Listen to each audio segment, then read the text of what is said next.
1 million years ago, the African plains hummed with life and the constant threat of death. For the first time, a creature walked the earth whose mind was large enough to grasp the finality of existence. This was Homo erectus, the upright wanderer. They mastered fire and refined tools, but their greatest leap was internal. A growing capacity for profound emotion, including grief.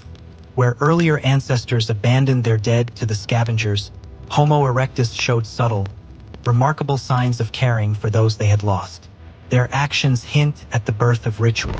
These moments, stripped of language and ceremony, show the earliest glimpses of what it means to be truly human, a deep, lasting connection to the departed. For Homo erectus, life was entirely communal. Survival depended on the group's knowledge, skills, and protection. A death was a devastating blow to the collective. The deceased wasn't just a loss of muscle. It was a loss of crucial memory, knowledge of medicinal plants, the best hunting routes, or how to flake a specific tool. The first challenge was practical: how to deal with the corpse. Leaving it exposed meant attracting dangerous predators directly into their camp. One of the earliest solutions was concealment. The group would often move the body, hiding it in a cave, a deep fissure, or under heavy piles of stone and brush. This act, initially pragmatic, soon took on a deeper meaning. It was an act of protection, shielding the loved one from the final, brutal indignity of being consumed. The cave, their primary shelter, became a crucial site. Evidence suggests that in some sites, bodies were placed in recesses or side chambers, a form of early segregation. This was not a formal burial, but a respectful placement. They kept the remains safe, perhaps hoping to ward off the spirit or simply to maintain the body's integrity. In prolonged, subtle ways. Studies suggest emotional distress may have affected their foraging efficiency and communication for days. They likely understood death through their senses. The scent of a rotting carcass, the stillness of the body. These were the harsh realities that informed their response. Homo erectus carried their dead, sometimes over considerable distances. The energy expenditure speaks volumes about the value placed on the individual. This act cemented their social structure. It demonstrated to the group that every member, even the weakest, would be protected and honored to the very end. The earliest archaeological hints of symbolic acts are found here. Tools like a favorite hand axe might have been left near the resting place.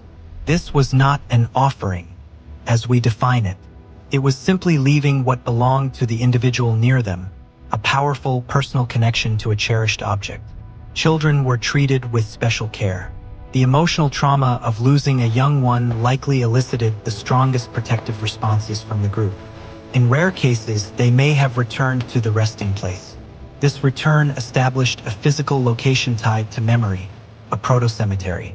These silent acts of visitation reinforced the social bond and transferred the deceased's value from the living individual to the collective memory. The danger of cannibalism, though present in some early hominid groups, was likely overcome by this developing sense of familial and social respect. The growth of the skull and the complexity of the Homo erectus brain allowed them to form abstract thoughts. What happens after death? We can speculate that fear of the unknown drove their actions. Protecting the body might have been an attempt to soothe an anxiety they couldn't articulate. The use of fire provided light and safety, but it also became a focal point for gathering and storytelling, the perfect setting for remembering the dead. While not verbal, their complex calls and gestures could communicate loss. The rhythm of their daily life would have slowed in mourning. The growth of the skull and the complexity of the Homo erectus brain allowed them to form abstract thoughts. What happens after death? We can speculate that fear of the unknown drove their actions. Protecting the body might have been an attempt to soothe an anxiety they couldn't articulate. The use of fire provided light and safety, but it also became a focal point for gathering and storytelling, the perfect setting for remembering the dead. While not verbal, their complex calls and gestures could communicate loss. The rhythm of their daily life would have slowed in mourning. The physical stress of caring for the elderly and injured also reinforced this compassion. Many Homo erectus fossils show evidence of recovery from serious, debilitating injuries. Survival required this care.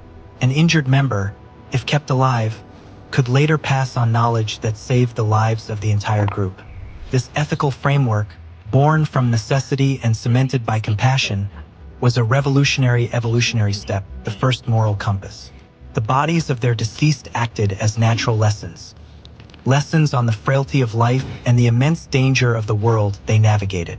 The presence of the death site gave them a fixed location to return to in their memory, anchoring the deceased in the landscape. They likely placed stones over the grave to protect against erosion and animal disturbance, creating the first intentional markers of respect. Every time they passed that spot, the stone marker would prompt a silent moment of reflection, a quiet acknowledgement of the group's history. These rudimentary traditions were not formalized religion. They were the raw, vital expressions of a species that care for the dead mirrored the deep care for the living. It was the two sides of the same evolutionary coin. Compassion ensures the survival of the group. This behavior marked a profound divergence from the animal world, initiating a new evolutionary pressure toward emotional and social intelligence. Even after the body was safely concealed, the stories, the memory of the dead, continued to live in the group's actions and silent traditions.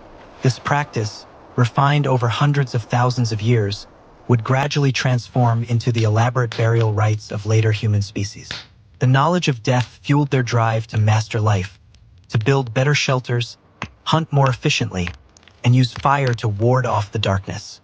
These ancient memorials, whether simple stones or cave recesses, are the first cultural artifacts of grief, predating art and complex symbolic language. They were the invisible architecture of Homo erectus society, defining their ethical boundaries and distinguishing them from all other creatures on Earth. The act of honoring the dead was a commitment to the past, ensuring that the wisdom gained by a lifetime was not instantly erased by death. Their methods were simple, raw, and born of the earth, but they contained the seeds of every funeral, every mourning ritual, and every eulogy to come. In the terrifying world of 1,000,000 years ago, this quiet display of human kindness offered a flicker of light against the surrounding darkness. The greatest dignity they could afford their lost loved ones was simple: to keep them safe, unseen, and remembered. Their compassion was the beginning of our own. It tells us that empathy, not just aggression, was a key to our evolutionary success. The need to quickly conceal the dead led them to favor sites that already offered natural depressions or deep shadows, the first natural graves.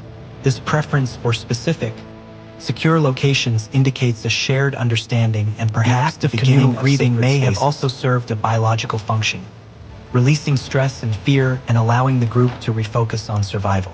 The greatest dignity they could afford their lost loved ones was simple: to keep them safe, unseen, and remembered. Their compassion was the beginning of our own. It tells us that empathy, not just aggression, was a key to our evolutionary success. The need to quickly conceal the dead led them to favor sites that already offered natural depressions or deep shadows, the first natural graves. This preference for specific, secure locations indicates a shared understanding and perhaps the beginning of sacred spaces within their territory. The act of communal grieving may have also served a biological function, releasing stress and fear and allowing the group to refocus on survival. The danger of bone destruction by scavengers like giant hyenas forced them to be thorough. Hyenas could easily expose and scatter remains. The weight of the stones wasn't just physical protection. It was a psychological reassurance that the resting place was secure against the terrors of the night. They may have used natural pigments, like rich ochre clay, to mark the body or the grave site, symbolizing the continuity of life or vitality. While direct evidence is sparse, the intellectual capacity for symbolic color use was present, linking them directly to later, more complex rituals. The long lifespan of Homo erectus meant that multiple generations often lived together, deepening the significance of elder deaths and loss of collective wisdom.